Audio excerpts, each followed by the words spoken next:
Bali ito pong tatlong nahuli natin ay dalawa po ay may kasong nahuli natin ay isa ay may kasong dalawa po ay may kasong murder at yung isa ay may kasong rape.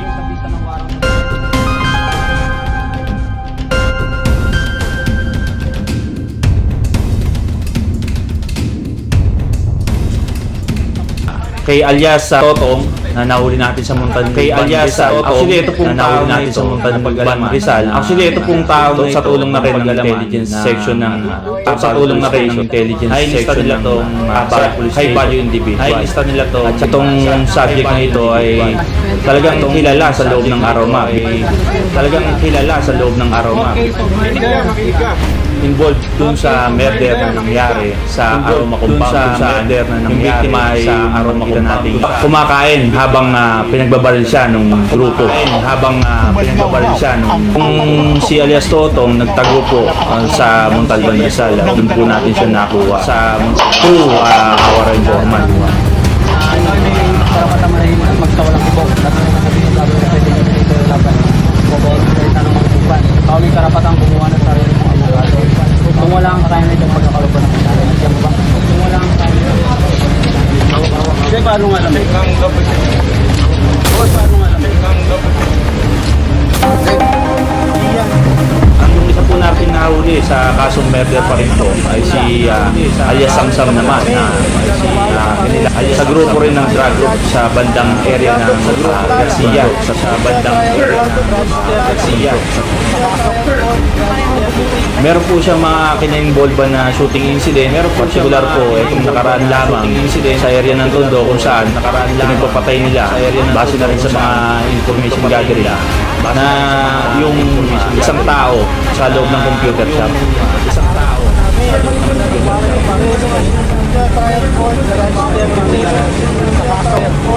Doon po yung lumabas na warrant sa kanya na insert namin is yung insidente ng pamamaril kung saan makikita yung tao na naglalakad habang siya ay binaril ng grupo na naglalakad ng lalaking soste kasama ng naglalakad ng lalaking soste kasama ng pamamaril. Sunod-sunod na naway may karapatan manahimik at pagsawalang ibo. Naway may karapatan manahimik yung sasabihin ng maaari gamitin laban o pabor sa iyo sa anumang hukuman. Gamitin laban o pabor sa iyo sa anumang abogado. Ikaw ay may karapatan walang kasalanan ng abogado. At kung ikaw ay walang kakayanan, nubahan mo lang karapatan mo. Nubahan mo yung karapatan mo.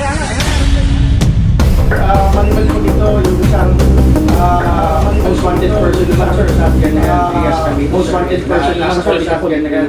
Ito naman pong kaso niya ay rape na naghahanap rin po namin at ang monitored namin sa kanya at sa area ng Taytay kung saan dun siya nagtago. Area ng Taytay kung saan dun siya pero namataan namin siya dito sa bandang Intramuros at doon namin siya serban ng warrant of arrest sa kasong rape.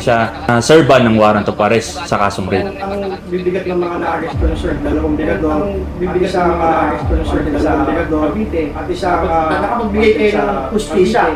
At talaga pangangalaga.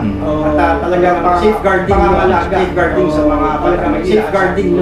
Yan po kasi ang programang sinusunod namin kung sa mahuli yung mga nagtatago sa Maynila. May kaso sa loob ng Maynila sa programa na rin ng ating Mayor Isko at may Police Brigadier General Santiago. At dito sa Maynila hindi magiging ligtas ang pagtatago ng bawat kriminal na hinahanap ng bata. Makakaasa po kayo sa pamumuno po ng aming hepe sa MPD Smart na si Lieutenant Colonel Cesar Pura na si Colonel bigay hustisya sa mga biktima. Kami po ay committed na mahuli. Kami po ang karamihan po ng mga nagtatago ng pinaghahanap ng batas at talagang maipanatili po ang peace and order dito sa aming lungsod. Ako po si Police Major Kevin Ray Bautista, Assistant Chief ng MPD Smart Manila, God First Chief ng MPD Smart Manila, God First po.